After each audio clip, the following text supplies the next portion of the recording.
Bismillahirrahmanirrahim. Assalamualaikum warahmatullahi wabarakatuh. Perkenalkan, nama saya Khairunisa. Saya dari Prodi Ilmu Hadis, Fakultas Usuluddin dan Pemikiran Islam, UIN Sunan Kalijaga, Yogyakarta. Baik, di sini saya akan mempresentasikan hadis tentang teladan Nabi Muhammad SAW tanpa kekerasan dalam aplikasi 60 hadis Nabi tentang hak-hak perempuan dalam Islam. Tugas ini saya tujukan kepada dosen pengampu Al-Quran Hadis Gender, yaitu Bapak Nurdin Zuhdi. Saya mulai. Penjelasan pertama yaitu tentang pendahuluan. Di sini kami atau saya membuat makalah ini dengan rumusan masalah yang pertama, yaitu apa arti keluarga baik secara umum maupun dalam konsep Islam. Kemudian yang kedua, apa peran seorang perempuan atau ibu di dalam keluarga. Kemudian yang ketiga atau yang terakhir yaitu bagaimana teladan Nabi Muhammad SAW tanpa kekerasan terhadap perempuan di dalam sebuah keluarga. Yang melatar belakangi kami membuat makalah ini karena sampai saat ini masih banyak perempuan yang membutuhkan perlindungan, karena masih banyak perempuan yang mendapatkan kekerasan dari kaum laki-laki, khususnya dari suaminya sendiri. Maka dari itu makalah ini untuk menekankan atau menjelaskan bahwa wanita itu wajib dilindungi tanpa adanya kekerasan. Baik, saya akan jelaskan yang pertama, yaitu definisi keluarga. Menurut saya, keluarga itu adalah sekelompok manusia yang terdiri dari dua orang atau lebih yang diikat oleh hubungan darah, hubungan perkawinan, dan atau adopsi, yang dimana hidup secara bersama-sama dalam satu ruang di mana mereka memiliki rasa saling menyayangi satu sama lain, yang memiliki tujuan untuk mempertahankan budaya dan menciptakan interaksi sosial antar individu sebagai makhluk sosial. Adapun fungsi dari keluarga sendiri adalah untuk memenuhi berbagai macam kebutuhan manusia seperti ekonomi, biologis, sosialisasi, pendidikan, dan masih banyak lagi. Kemudian, menurut Departemen Kesehatan Republik Indonesia, keluarga adalah unit terkecil dari masyarakat yang terdiri dari kepala keluarga dan beberapa orang yang berkumpul dan tinggal di suatu tempat di bawah satu atap dalam keadaan saling ketergantungan. Sedangkan menurut Undang-Undang Nomor 10 Tahun 1992, keluarga adalah unit terkecil dari masyarakat yang terdiri dari suami, istri, dan anak atau suami istri, atau ayah dan anaknya, atau ibu dan anaknya. Baik, kemudian definisi keluarga dalam konsep Islam adalah satu kesatuan hubungan antara laki-laki dan perempuan dalam ikatan pernikahan atau akad nikah. Kemudian dari bahasa Arab sendiri, keluarga itu bahasa Arabnya adalah ahlu. Kemudian di dalam keluarga pastinya kalian sudah mengetahui bahwa di dalam keluarga ada orang yang memimpin atau orang yang memegang kekuasaan di dalamnya, atau sering disebut dengan kepala keluarga. Kebanyakan di sebuah keluarga itu yang memimpin atau yang menjadi kepala keluarga adalah ayah atau laki-laki.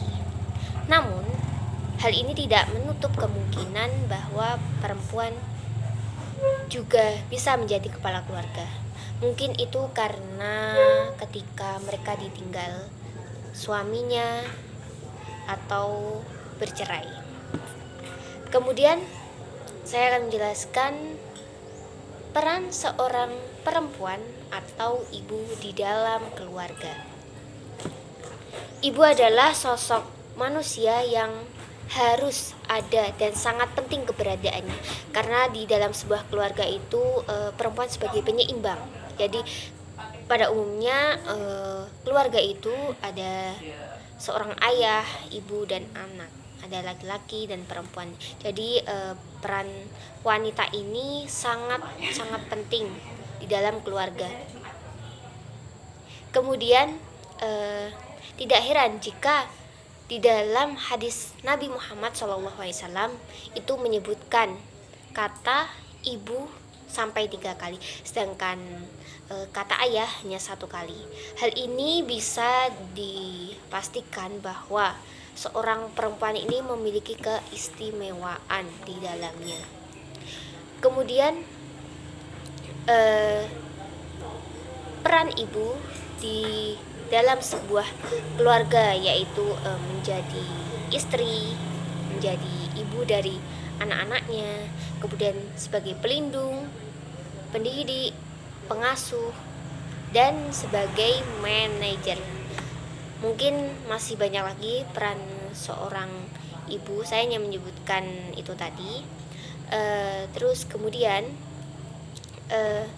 seorang wanita itu menjadi peranan penting di dalam sebuah keluarga.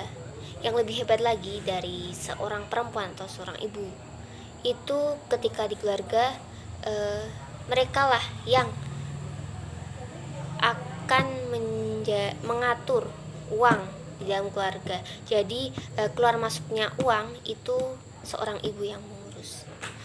Kemudian yang spesial lagi dari sosok ibu, dia bisa menangani banyak hal secara bersamaan.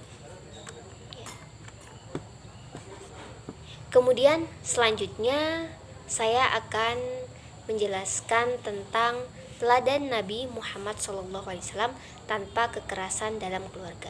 Berikut saya akan menampilkan hadis yang ada di dalam aplikasi 60 hadis. Dalam Islam, laki-laki menjadi seorang pemimpin dalam keluarganya.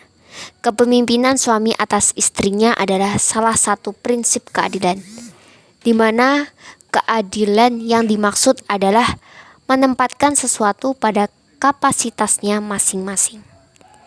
Laki-laki merupakan makhluk yang diciptakan oleh Allah dengan beberapa kelebihan alamiah dibandingkan dengan perempuan, yakni dari segi fisik, psikologi, dan itu pun bersifat mutlak.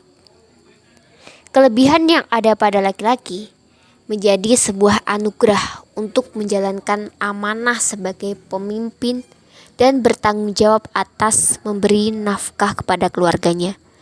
Begitu juga dengan melindungi keluarganya.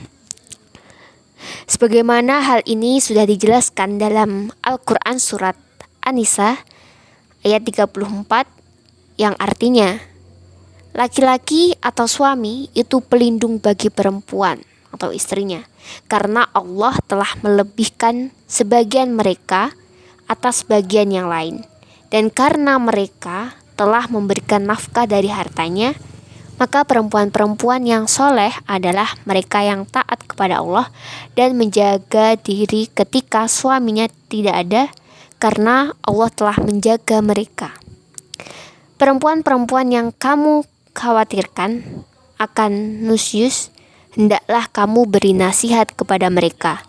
Tinggalkanlah mereka di tempat tidur, dan kalau perlu pukullah mereka. Tetapi jika mereka menaatimu, maka janganlah kamu mencari-cari alasan untuk menyusahkannya. Sungguh Allah Maha Tinggi, Maha Besar. Di terjemahan ayat Al-Quran tadi sudah jelas bahwa seorang laki-laki itu sebagai pelindung, sebagai pencari nafkah untuk keluarganya. Terus kemudian juga diperbolehkan suami memukul istrinya.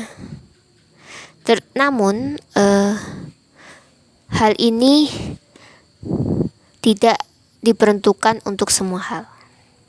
Kemudian Rasulullah Shallallahu Alaihi Wasallam sebagai uswatun hasanah atau teladan yang baik bagi umat Islam menjadi pusat perhatian, bahwa tingkah lakunya pun harus ditiru bagi mereka yang mengakui umatnya Nabi Muhammad Shallallahu Alaihi Wasallam. Rasulullah Shallallahu Alaihi Wasallam tidak hanya terkenal sebagai orang yang baik, sabar dalam memimpin masyarakat, tetapi juga dalam lingkup keluarganya beliau dikenal sebagai sosok kepala rumah tangga yang lemah lembut dan sangat mencintai keluarganya. Nabi SAW tidak pernah sekalipun melakukan kekerasan terhadap istri, anak, dan keluarganya. Meskipun di dalam ayat Al-Quran tadi memperbolehkan suami memukul istrinya, namun Nabi Muhammad tidak pernah mencontohkan, atau Nabi Muhammad itu sangat menjauhi kekerasan, terutama terhadap perempuan. Rasulullah pun seperti manusia lainnya, seperti manusia biasa yang pernah merasakan sakit hati atas kesalahan yang diperbuat oleh istri-istrinya.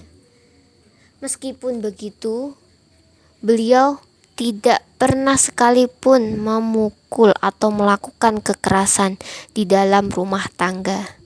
Meskipun hal itu Nabi Muhammad hidup pada zaman jahiliyah di mana wanita banyak disiksa, banyak dizolimi, tapi Nabi Muhammad selalu mencontohkan yang baik kepada umatnya. Adapun hadis yang saya tampilkan yakni hadis riwayat Muslim, yang artinya dari Aisyah radhiyallahu anhu berkata bahwa Rasulullah Shallallahu Alaihi Wasallam tidak pernah memukul siapapun dengan tangannya, tidak pula perempuan atau istrinya, tidak juga pada pembantu, kecuali dalam perang di jalan Allah. Nabi Shallallahu Alaihi Wasallam juga ketika diperlakukan sahabatnya secara buruk tidak pernah membalas kecuali ada pelanggaran atas kehormatan Allah, maka ia akan membalas atas nama Allah Subhanahu wa taala. Hadis ini dari Aisyah radhiyallahu anhu, di mana beliau adalah istri Nabi Muhammad. Di sini juga menjelaskan bahwa Nabi Muhammad itu tidak pernah melakukan kekerasan. Beliau sangat-sangat menjauhi kekerasan, baik itu di luar lingkup keluarga maupun di dalam keluarga. Rasulullah SAW selalu memikirkan solusi yang terbaik dan menyelesaikan masalah keluargaan dengan cara musyawarah, bukan dengan kekerasan.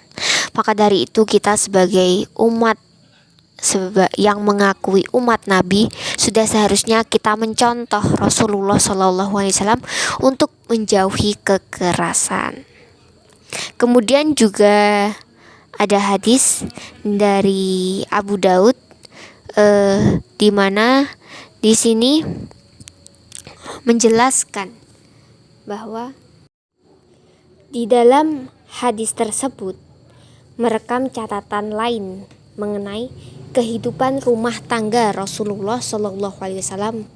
Saat bertengkar, suara melenting dari sang istri tidak dibalas dengan hardikan. Jadi ketika istrinya marah atau ketika bertengkar, Nabi Muhammad tidak pernah membalasnya dengan cemoohan, pelecehan, apalagi kekerasan. Namun anehnya Abu Bakar radhiyallahu anhu yang justru ingin mendisiplinkan dan memarahi Aisyah, anaknya sendiri. Nabi Muhammad SAW justru menghalangi perilaku sang ayah terhadap putrinya. Abu Bakar meradang Nabi Muhammad SAW tetap santun dan tenang. Berarti dalam hadis ini sudah jelas bahwa Nabi Muhammad itu sangat menghargai perempuan. Ketika istrinya marah, beliau tetap menjadi seorang penyabar. Ini semua karena jiwa Nabi Muhammad SAW telah menyatu dengan nilai-nilai Islam yang damai, menenangkan, dan penuh cinta kasih. Nabi Muhammad SAW ingin menunjukkan prinsip ini kepada sang istri, para sahabat, dan seluruh umat. Bagi mereka yang mencintai Nabi Muhammad SAW, seharusnya berusaha keras untuk menjauhi segala tindak kekerasan dalam rumah tangga, sekecil apapun itu, dan kepada siapapun. Keluarga adalah tempat menumbuhkan rasa cinta di antara seluruh anggota, menyemai kasih sayang, dan merangkai kebahagiaan. Tindak kekerasan bisa menghancurkan pondasi kasih sayang ini dalam rumah tangga. Jadi sudah seharusnya kita menumbuhkan rasa kasih sayang di dalam sebuah keluarga. Baik, saya akan memberi kesimpulan bahwa kita sebagai umat agama Islam, penganut agama Islam, harus mencontoh Nabi Muhammad SAW, yaitu menjauhi kekerasan di dalam sebuah keluarga, terkhususnya kepada perempuan atau istri. Tidak seharusnya kita melakukan kekerasan. Jika di setiap masalah itu bisa dimusyawarahkan, bisa dibicarakan dengan baik-baik, tidak harus dengan kekerasan. Baik, hanya itu saja yang bisa saya presentasikan. Apabila ada kesalahan, saya mohon maaf yang sebesar-besarnya. Saya akhiri. Wassalamualaikum warahmatullahi wabarakatuh.